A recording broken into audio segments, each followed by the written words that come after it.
Bom dia a todos. Eu sou Gi Rabelo, servidora da Prefeitura do Rio. Estou aqui como a casa anfitriã desse maravilhoso evento. Agradecemos, né, por termos essa oportunidade. Falo em nome do nosso prefeito Eduardo Paes, da nossa secretária de Assistência Social, Maria Pucu. Eu faço especialmente parte da CIP, que é a Coordenadoria de Inclusão Produtiva, a coordenadora Vânia. E temos bastantes parceiros aqui. Agradecemos ao Aranha sempre, aos demais parceiros, a todos que compõem a mesa hoje nesse evento. A inclusão produtiva tem como usuário da assistência os usuários em vulnerabilidade social. E enxergamos neles grande potencial para o empreendedorismo. E com o objetivo de emancipar o que eles já produzem muito bem, ofertamos cursos de empreendedorismo com os nossos parceiros. Temos um projeto bem bacana, que são as feiras que acontecem na Prefeitura, no Lavradio, no Rio Comprido, onde eles conseguem expor seus produtos, fazer a venda, né, acessar o público. Então, o nosso objetivo é trabalhar essa emancipação e valorizar o que já existe de bom em cada usuário, aquilo que a gente já enxerga como positivo, né? E que eles sejam protagonistas das suas próprias vidas, dentro das suas possibilidades, dentro das suas realidades. Então, esses cursos de empreendedorismo, a capacitação continuada, né, do empreendedorismo, esse tem sido o nosso foco. E agradecemos a todos os parceiros, que tem sido muito bom, tem sido positivo demais essa parceria, principalmente para assistência social. E, em nome de todos, agradeço, e principalmente a mesa e a todos os convidados que estão aqui. Bom dia. Obrigada, gente. Acho que agora a gente pode começar pelo Maurício Guedes. Depois a gente vai passando. Quer ficar com esse? Tem um aqui. Bom dia a todos. Queria saudar todos os presentes, a nossa MC Aline, os que compõem a mesa aqui, os amigos que estão aqui presentes. A quem ligou o ar-condicionado, o ventilador também. Um agradecimento especial. É um prazer enorme estar aqui nesse evento, né? Eu ocupo na FAPERJ a diretoria de tecnologia, que na verdade devia se chamar diretoria de inovação, que é um nome mais adequado para a nossa missão, né? A FAPERJ foi criada há 42 anos atrás, com uma missão voltada, na época, exclusivamente para o mundo acadêmico, a exemplo do CNPq, no governo federal, e faz um excelente trabalho desde essa época. Nós temos cerca de 5.000, 6.000 bolsistas, né, que fazem doutorado, pós-doutorado, etc. e tal. Mas essa diretoria, que é mais recente, ela tem uma missão voltada para inovação, né? E esse é o nosso desafio. Eu estou há 4 anos na diretoria da FAPERJ, e eu acho que esse programa que a gente está celebrando hoje aqui é dos mais importantes que a gente tem desenvolvido. Ele é um programa piloto, não é? A gente espera, a partir do próximo ano, levá-lo para outras comunidades da cidade e do estado do Rio de Janeiro, e, para isso, a gente quer aprender com essa experiência. Queria, aliás, saudar também a nossa colega Ruth Mello, que não está aqui, eu acho que talvez esteja nos assistindo pelo YouTube. Ela está numa conferência em Salvador. Ela e a Aranha são os grandes responsáveis pelo desenho desse programa e para a condução desse programa. Foi um edital muito interessante, onde nós aprovamos 26 projetos, sendo que 2 projetos são projetos desenvolvidos por universidades para acompanhar os outros projetos. Então, estão aqui os coordenadores desses 2 projetos, o professor Burgos, da PUC, e o professor Bartolo, da COP. E a gente quer aprender com eles e quer principalmente aprender com vocês, não é?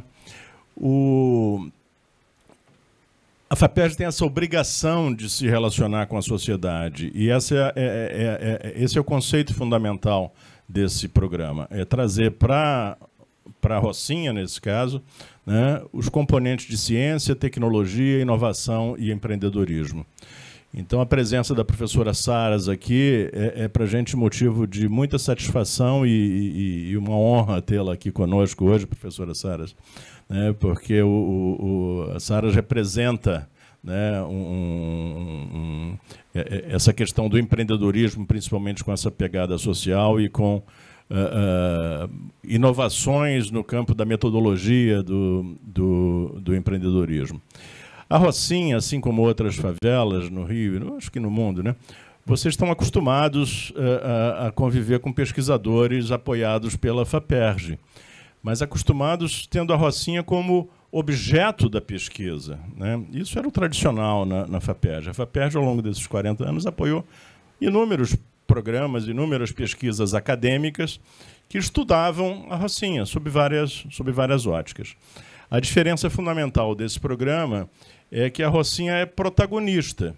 Quer dizer, muitos dos projetos são conduzidos pela Rocinha, por moradores da Rocinha, por entidades da Rocinha, e todos eles, mesmo aqueles conduzidos por universidades, né, têm como objeto uma intervenção na Rocinha. Então, a gente pretende mostrar para toda a sociedade que a ciência, a tecnologia e a inovação pode ter um impacto social relevante, né? Eu acho que essa demonstração é fundamental até para a preservação dos orçamentos das agências públicas que financiam ciência e tecnologia, né? É claro que apoiar a ciência e pela curiosidade é importantíssimo, é fundamental, faz parte da alma humana, né? O estudo, a pesquisa motivada pela curiosidade, mas em muitos casos a gente tem a possibilidade, e nesses casos a gente tem a obrigação de trabalhar para que haja uma consequência social e muitas vezes econômica na vida das pessoas. A nossa fala aqui é muito curtinha, né? Eu vou apenas encerrar trazendo um ponto que, quem sabe, a gente vai discutir ao longo do dia. Eu gosto muito do nome desse programa, Favela Inteligente, mas eu sei que ele causa um certo desconforto, uma certa polêmica, o que talvez não seja ruim, né? A polêmica, às vezes, é muito, muito bom, né? E eu me lembro, talvez uns 30 anos atrás, quando surgiu o conceito de Smart City, de cidade inteligente, esse mesmo desconforto surgiu. A gente se perguntava, mas como? Agora vem um bando de especialistas aí e vão transformar a nossa cidade numa cidade inteligente, como se a gente não fosse uma cidade inteligente, né? Com que direito, né? O que é isso? Eu acho que a Rocinha e as favelas, elas são uma manifestação inteligente, uma solução inteligente que a sociedade, que a comunidade trouxe para uma cidade que estava agindo de uma maneira não inteligente, né? Então, eu acho que a Rocinha e as favelas sempre foram inteligentes e são uma das demonstrações de inteligência das grandes metrópoles e tão desiguais no Brasil. Mas eu sei que tem pessoas que se incomodam com esse nome do programa, e também é um papo interessante. A nossa ideia, como eu disse, não sabemos como é que vai ficar a secretaria, nem a FAPERJ, a partir do ano que vem, mas nós estamos deixando um plano que pretende levar esse programa, um programa similar, depois de avaliados, pelo menos preliminarmente, os seus resultados, para várias outras comunidades, na cidade do Rio e em outros municípios do estado. Então, mais uma vez, obrigado pelo convite, obrigado, professora Saras, pela honrosa presença aqui, e desejo a todos um excelente evento.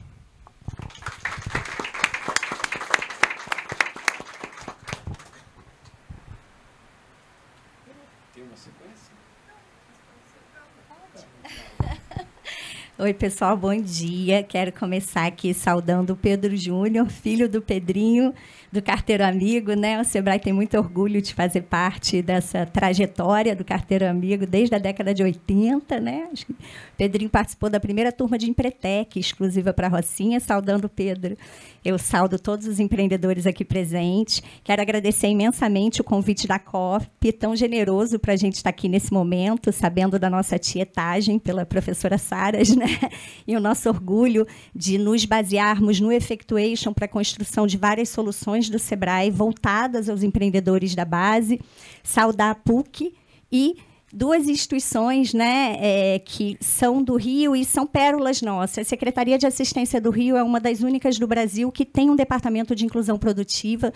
O Sebrae, para criar toda a sua metodologia de inclusão produtiva, escutou muitos CRAs e muitas secretárias de assistência pelo Brasil, e não é comum existir uma pasta de inclusão produtiva dentro da Secretaria de Assistência, e o Rio de Janeiro faz isso há 10 anos. É um prazer ser parceiro de vocês, e a gente agradece a iniciativa, porque não apoiar os mais vulneráveis com empreendedorismo no mundo tal como está é crueldade. A assistência tem que ter essa agenda, e no Rio a gente tem isso. E, em segundo lugar, agradecer a FAPERJ, a nossa única FAP, né, Maurício? Estava reforçando isso com ele, porque fiz uma enquete com os colegas do Sebrae, das FAPs estaduais, quais que tinham projetos com empreendedorismo e empreendedorismo social, e a gente não acha. Então, agradecer imensamente a FAPERJ por esse trabalho todo que faz e os editais que têm acontecido, né, para fomentar o empreendedorismo nos territórios. Não é surpresa para ninguém, a gente vive num país extremamente concentrado, né? 1% dos mais ricos do nosso país concentram 48% da riqueza. O Gini aqui no Brasil, o nosso índice de Gini, que era 84 em 2010, já está em 89,2, então a desigualdade é enorme. E fomentar o empreendedorismo social, o Sebrae não tem dúvida que é uma forma de desconcentrar. Então, aqui no Rio, a gente tem o Comunidade Sebrae, a gente vai trabalhar desde a inclusão produtiva, com os beneficiários do Auxílio Brasil, com metodologias, e aí um enorme agradecimento à academia sempre. A nossa parceria foi com a academia que a gente teve a oportunidade de fazer avaliações de impacto das nossas intervenções do Sebrae, e com isso melhorar, né, as nossas soluções para os empreendedores mais pobres. Então, a gente vai trabalhar a inclusão produtiva, a gente vai trabalhar as favelas e periferias com esses empreendedores informais, e o MEI também, que é uma pérola brasileira, né, professora Saras, essa legislação que possibilita um empreendedor pequeno ter acesso aos benefícios previdenciários, né? Então, a gente sabe que é uma política que ainda tem muito a ser aperfeiçoada, porque o índice de inadimplência desses empreendedores é gigantesco, mas é a primeira forma de acesso de muitos aos benefícios previdenciários, empreendendo e não tendo uma carteira de trabalho formal. Então, a gente vai trabalhar as favelas e periferias, o empreendedorismo e as vulnerabilidades que partem da diversidade. Então, faz parte também do papel do Sebrae entender por que as mulheres empreendem diferente, quais são as desigualdades que ainda existem. Por exemplo, a gente pega taxas de crédito menores, pagamos mais em dia, mas os juros que recaem sobre as mulheres são maiores. São negócios em setores menos tecnológicos e de menos competitividade. Então, a gente vai atrás de entender a vulnerabilidade que vem da diversidade e cria projetos para a diversidade. Ano que vem, a gente tem o afroempreendedorismo e a economia prateada para os mais de 60. E a gente também trabalha as startups que têm soluções de impacto socioambiental para a base da pirâmide, né? Então, nesse escopo de atuação, a gente vai para 2023 como um parceiro da FAPERJ no edital de favelas, né? Da gente conseguir colaborar nesse processo também do edital. A gente passa de 7 complexos de favela para entre 14 e 21 e aumenta o escopo das nossas iniciativas em 87%, né? Então, mostrando a força desse empreendedorismo que existe e a certeza do Sebrae que o caminho é fomentar esse empreendedorismo de base da pirâmide, sobretudo no estado da gente, na cidade do Rio de Janeiro, que é o que concentra a maior parte da população morando em aglomerados subnormais. Então, agradeço aqui, encerro agradecendo muito ao convite e dizendo para vocês, contem com o Sebrae, nós somos os parceiros dos brasileiros e dos empreendedores. Obrigada.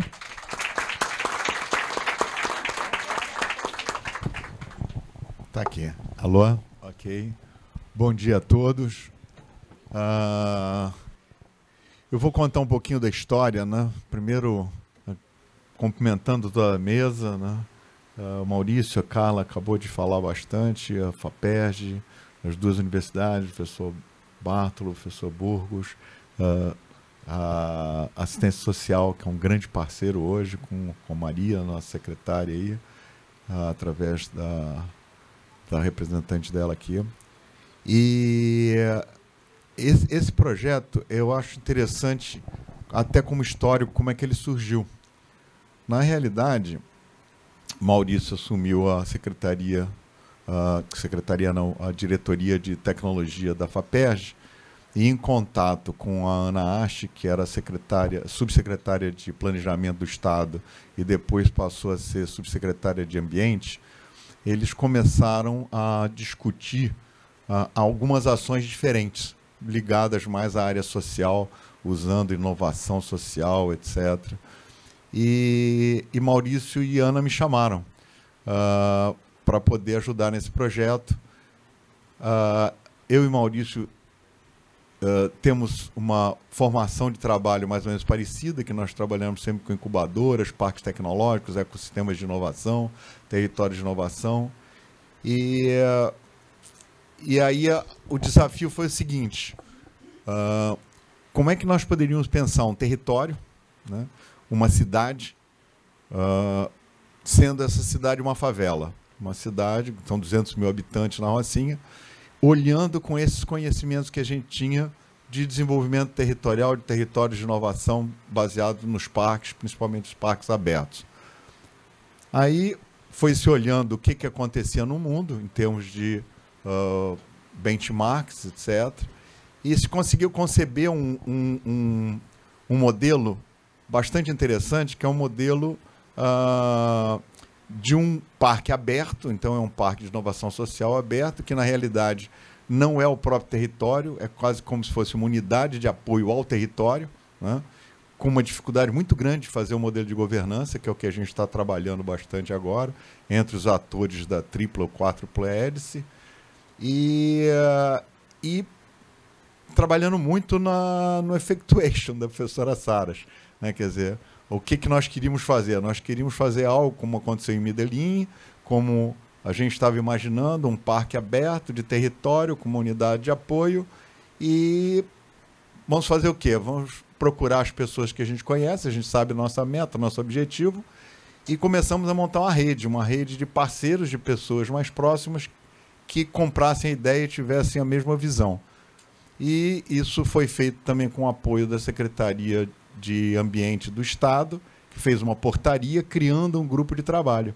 Então deu legitimidade a que o grupo pudesse ser formado, e esse grupo, na realidade, se subdividiu em vários grupos que eram os pontos críticos que a gente achava que era importante ter num parque desse tipo aberto.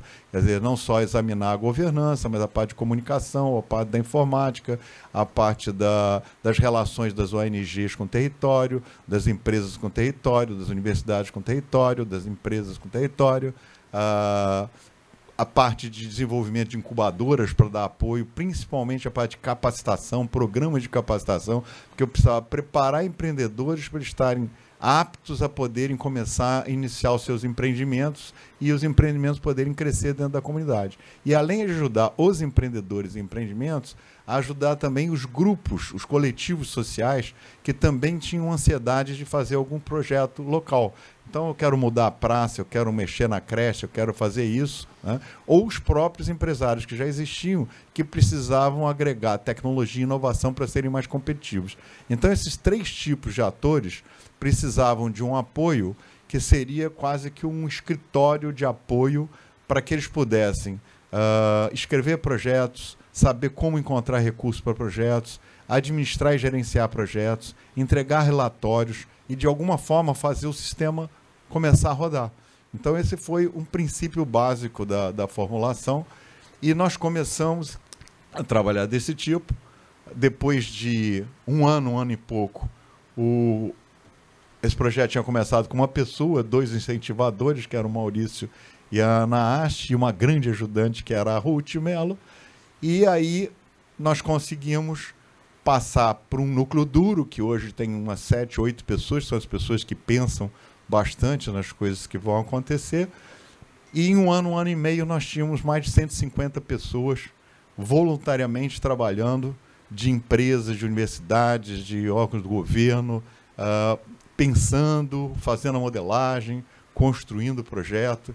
E aí a gente começou a ter alguma coisa mais sólida na mão, inclusive para poder permitir que houvessem editais como o da FAPERJ. Quer dizer, a FAPERJ, quando fez um edital que foi um ato assim, inovador, pioneiro da FAPERJ, isso se deve muito ao Maurício, que é um empreendedor realmente, eu acho que o empreendedor público é um empreendedor muito importante. Quer dizer, a gente aqui tem vários empreendedores fundamentais, esse público, o empreendedor cívico, que é aquele que vai fazer a coletividade trabalhar com uma visão geral, e os outros empreendedores estão montando seus empreendimentos. Então a gente está falando muito hoje aqui, a professora Saras vai estar nos ensinando muito sobre isso, né, para montar esse conjunto que, na realidade, é um grande movimento social. É como se a gente estivesse fazendo um movimento para termos uma causa e um objetivo através de pessoas.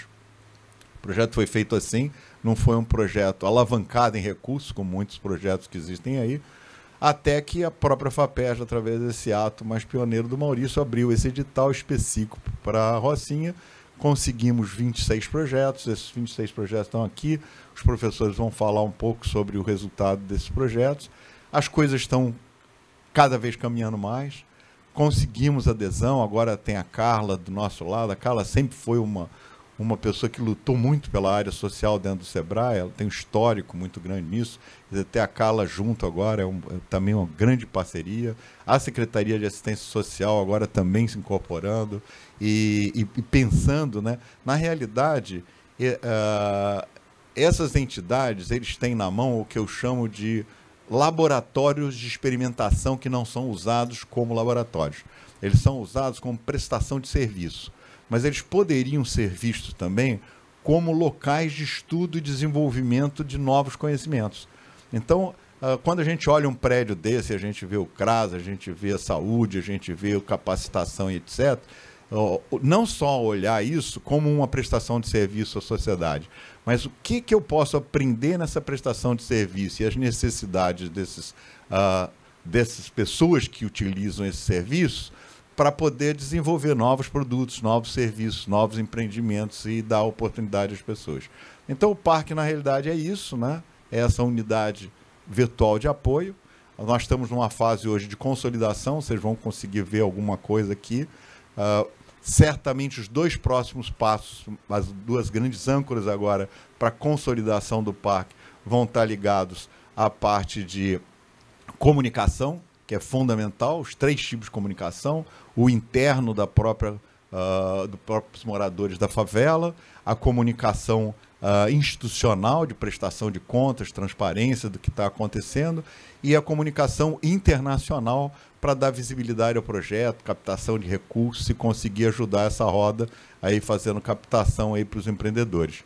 E, por outro lado, a parte da governança, que ela é fundamental, porque aí ela consolida o sistema como um todo. Então, estamos estudando também, junto com os professores aqui, o professor Burgos está ajudando bastante nesse pensamento de como é que a gente pode fazer uma governança de um projeto que é completamente novo, né?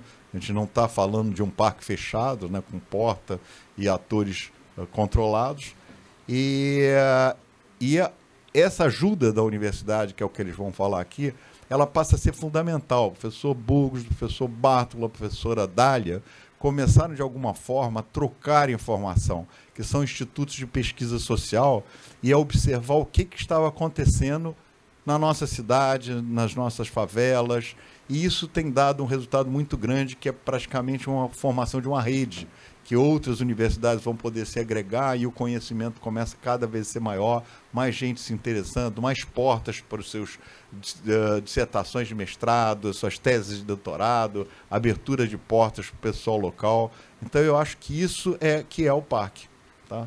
Então, queria agradecer a todos aí, muito obrigado, e passar para os 2 professores que vão realmente fazer o resumo dos 2. Professor Burgos, o primeiro? Obrigado. Gente, bom dia. Eu quero começar agradecendo por esse convite tão generoso feito pelo laboratório, o LTDS da COP, Aline, professor Bartolo. Prazer enorme estar aqui, conhecendo pessoalmente a professora Saras. Agradecer muito aqui ao Maurício, à FAPERJ, por essa oportunidade que a gente está tendo de construir juntos, né, com o Aranha, que é o grande articulador desse processo todo, esse projeto ambicioso, né, que, afinal de contas, vai além do edital, que é o parque, né? Dizer que é um prazer estar aqui com a Carla, do Sebrae, né, que eu acho que, sem dúvida nenhuma, é um ator estratégico em todo esse processo, e também a G. Rabelo, da Secretaria de Assistência Social, que é um parceiro fundamental nessa história, né? Eu acho que eu tenho feito várias pesquisas e trabalhos com o CRAS e o próprio CREAS, então acho que eu conheço bem essa estrutura, o Conselho Tutelar também, que é um ator importante. E eu não quero, obviamente, me alongar, eu vou falar algumas coisas muito básicas. A primeira, que eu acho que é mais central, é dizer que esse edital, né, que tem esse nome, que é um bom nome no sentido de provocar uma reflexão, né, porque, na verdade, favela inteligente é cidade inteligente, é poder público inteligente e é universidade inteligente. Porque a nossa universidade, num certo ponto de vista, ela é muito pouco preparada ou habilitada para enfrentar desafios que são desafios muito básicos da nossa sociedade. E o Rio de Janeiro talvez seja o lugar mais interessante para isso. Nós temos várias universidades de excelência, com programas de pós-graduação de excelência, mas com pouco impacto social na vida da população, né? Isso vale para a educação, em alguma medida vale para as outras áreas de saúde, de mobilidade urbana e por aí vai. Então, eu acho que esse edital é um edital que traz essa provocação, né, e vai no sentido de favorecer a construção de redes, articulando diferentes atores. No caso da PUC, nós, professora Saras, a gente criou o Centro de Pesquisa e Articulação de Conhecimento PUC Rocinha. O edital propiciou aí uma oportunidade da gente fazer valer uma ideia que estava latente, né, de estruturar mais ou melhor a universidade para a gente poder lidar com a Rocinha, né, e potencializar aquilo que já estava no nosso cotidiano. A PUC tem uma relação histórica com a Rocinha, orgânica com a Rocinha. A gente tem cerca de 200 alunos que moram na Rocinha, alunos de diferentes cursos, graduação e pós, funcionários, talvez 200 ou 300 funcionários que moram na Rocinha. E, de certa maneira, a gente está dentro da Rocinha, né? Até pela configuração que a Gávea hoje tem uma relação com a Rocinha, que é de uma proximidade, e a Rocinha, na medida em que se expande, ela incorpora o bairro, de certo modo.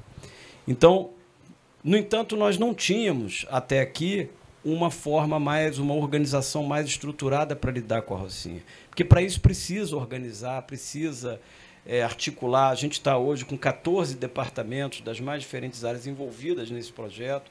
Quer dizer, isso tudo suscitado por esse edital. Quer dizer, o edital foi um gatilho para a gente começar, então, um processo novo de inovação também na vida da universidade. Uma das missões que o edital impõe às universidades COP e PUC é de acompanhar os projetos que estão sendo desenvolvidos na chamada categoria A. E nós ficamos, dos 24 projetos, a gente ficou com 12, a metade, né? Numa combinação aí muito interessante com a COP. E o que eu acho que vale a pena deixar como registro é que esses 12 projetos que nós estamos acompanhando constituem ou conformam uma coleção muito interessante, porque você tem uma parte desses projetos que está voltada para fortalecimento da memória do território, identidade, pertencimento. Uma outra para desenvolvimento de tecnologias sociais. E uma terceira parte mais voltada para capacitação, para formação, né, no sentido de contribuir para, vamos dizer, difusão de uma certa competência empreendedora, né? Eu acho que essas três dimensões elas podem ser articuladas com a noção de empreendedorismo social, porque ela traz a veia da cidadania insurgente. Eu gosto muito desse conceito, porque a ideia de uma cidade que é autoconstruída, periférica, mas que vai junto com a autoconstrução da habitação, da pavimentação, do arruamento, leva junto uma outra forma de cidadania.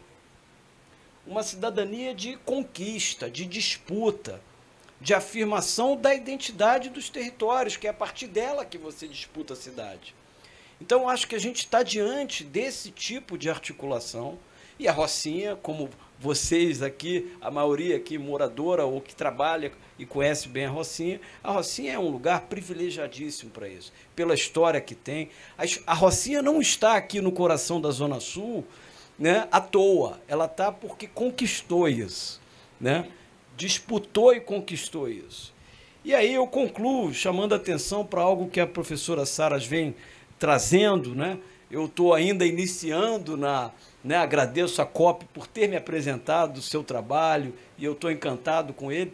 E acho que a ideia de confiança e cooperação, né, que eu acho que são conceitos fundamentais e que, de certa maneira, eu estou conectando com outras referências bibliográficas, pensando que, no caso das favelas do Rio e da periferia brasileira, a gente precisa, para trazer junto confiança e cooperação, a gente precisa favorecer o encontro, a troca.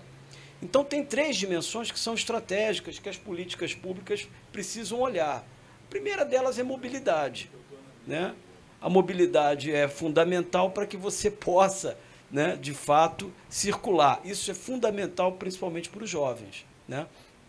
Não apenas, mas principalmente para os jovens. A segunda, a comunicação, né, que eu acho que envolve toda uma agenda, vamos dizer assim, de facilitação do acesso às redes digitais. E a terceira é segurança, né, que eu acho que são 3 balizas fundamentais para a gente poder realmente potencializar a capacidade empreendedora, né, dos moradores das favelas e periferias, né? Eu acho que são dimensões que andam juntas.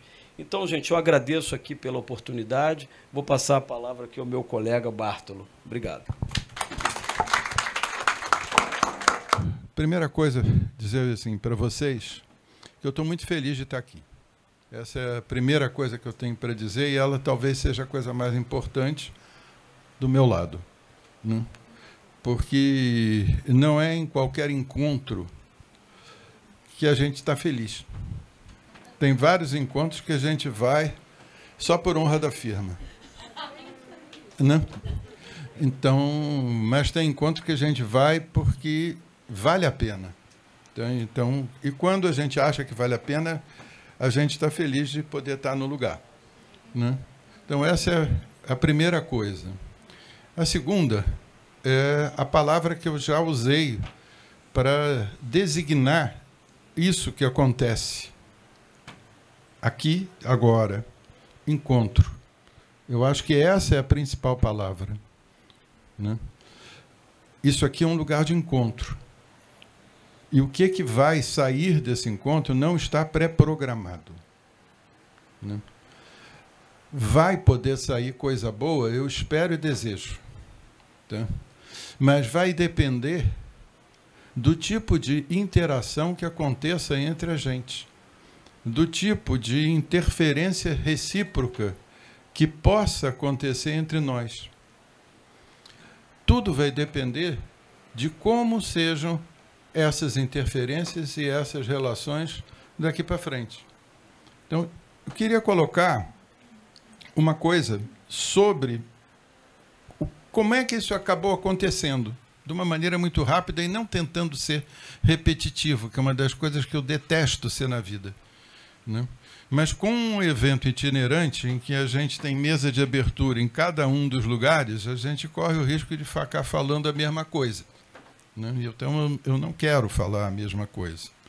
Até porque está na web e as pessoas poderão ver na web o que foi dito no encontro anterior, né?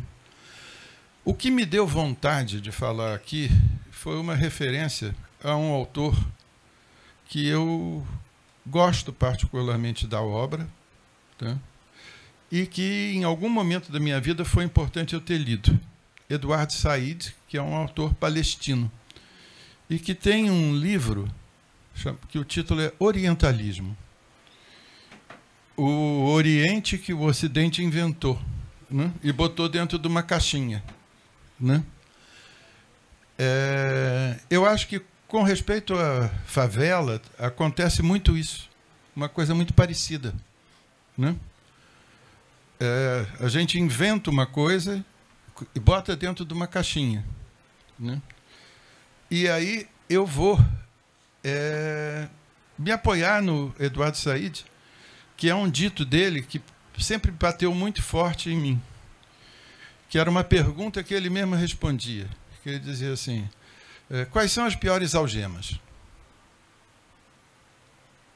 E ele responde dizendo: são as algemas forjadas pela mente. Essas são as mais difíceis de se romper. Tá? E eu diria, quais são os piores muros? Né? São também os muros forjados pela mente. Encontros podem nos oferecer a oportunidade de derrubar esse tipo de muros. E quando esses muros são derrubados, algum tipo de interferência recíproca e não necessariamente simétrica vai acontecer entre nós. Interferir, é só lembrar da palavra, tem ferir no meio. Quando tem ferir no meio é porque dói. Tem coisas que, quando elas precisam ser de alguma maneira retiradas do caminho, dói, né?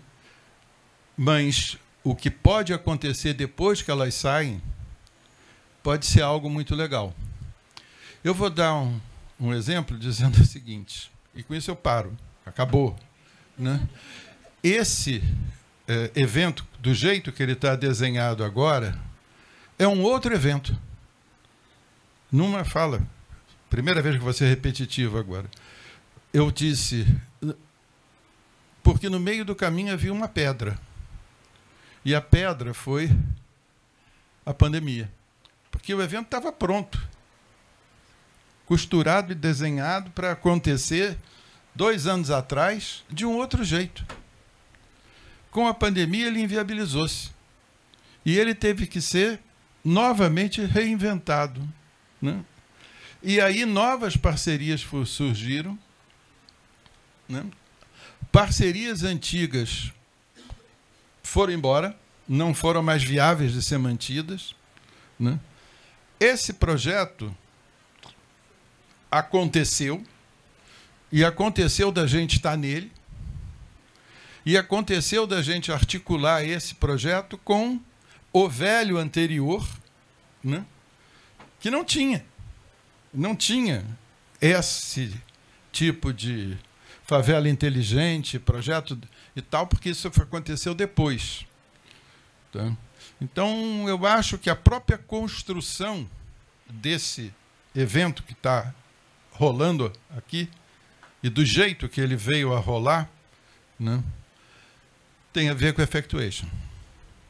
Né? E, por último, me penitencio, vou ser repetitivo mais uma vez, eu quero agradecer muito a Saras, né? A minha mais recente amiga. Obrigado. Então, agora nós vamos ter as pessoas-chave, que são os empreendedores que vão falar, e a Saras vai primeiro ouvir antes de falar.